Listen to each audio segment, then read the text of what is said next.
नमस्कार, मैं विशाल। एक बार फिर से आप सभी का स्वागत है। आजादी के बाद पहली ऐसी सरकार है जिसको हर तरह का क्रेडिट चाहिए, जहां इसकी कोई भूमिका नहीं है। जहां सीधी भूमिका हो वहां पर ये जिम्मेदारी से भागते हैं। अब नरेंद्र मोदी की सरकार की जब बात हो तो असंवेदनशीलता की बात ना हो तो फिर कहीं ना कहीं बेईमानी हो जाता है। किसी भी देश का राष्ट्राध्यक्ष अगर भगवा शॉल डाल ले, गमछा डाल ले, तो ये माना जाता है कि मोदी है तो मुमकिन है। और आज ये भारत का बढ़ता प्रभाव है। रशिया यूक्रेन का युद्ध रुक जाता है लेकिन देश नहीं संभल पाता है। पाव पाव वहां तो युद्ध रुकवा देते हैं, यहां युद्ध नहीं रुकवा पाते हैं। अब भारतीय जनता पार्टी की सरकार हो, दूसरों की सरकार हो, तो इनका जो मापदंड है वो बदल जाता है।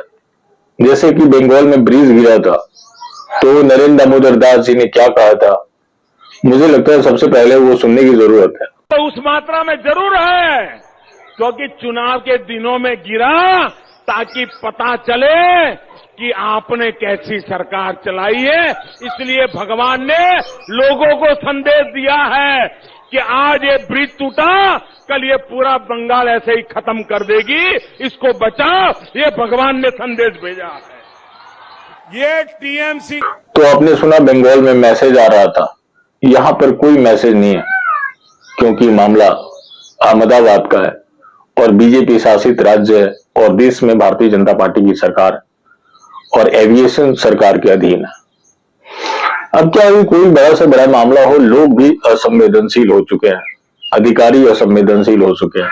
अब इस घटना की बात करें तो अमित शाह और राजनाथ सिंह की भी प्रतिक्रिया सुननी होगी कि राजनाथ सिंह ने पूर्व में क्या कहा था और वर्तमान में अमित शाह क्या बोल रहे हैं, तो वो भी आप सुनिए।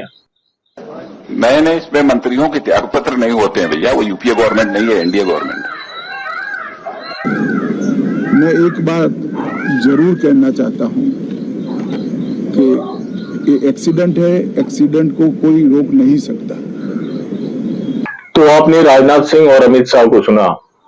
राजनाथ सिंह जी बता रहे हैं कि ये एनडीए की सरकार है, यूपीए की सरकार नहीं है और यहां पर इस्तीफा नहीं होता।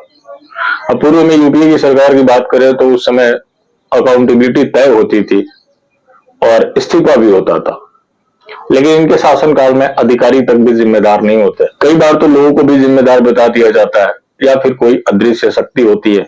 जांच की बात करेंगे तो जांच तो होता भी नहीं है और होता भी है तो पता नहीं वो भी कोई नॉन बायोलॉजिकल जैसा ही हो जाता है।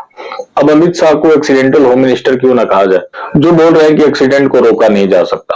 तो सवाल उठता है कि फिर सरकार की क्या जरूरत है, और जब रोका नहीं जा सकता, कुछ भी इनके बस का नहीं है, तो फिर तो उस मंत्रालय को ही बंद कर देना चाहिए। जब सब कुछ खुद के भरोसे ही चलना है, किसी कोई जिम्मेदारी नहीं है, तो उस मंत्रालय का भी कोई मतलब है नहीं। तो ये तो रहा सरकार का पक्ष। अधिकारी भी असंवेदनशील हो चुके हैं और लोग भी निकृष्ट हो चुके हैं। तो अधिकारी की बात करेंगे तो सुनिए, अधिकारी महोदय किस तरह से मुस्कुरा रहे हैं। See, already 6 teams are here, those who are working. Of course, officially information will be given by the other officers. Thank you. So please, we will answer all those questions after some time. Sir, PM ने क्या कुछ No, please. Did you brief the PM? Did you brief the PM? Please, right now, I cannot give you any answer, please.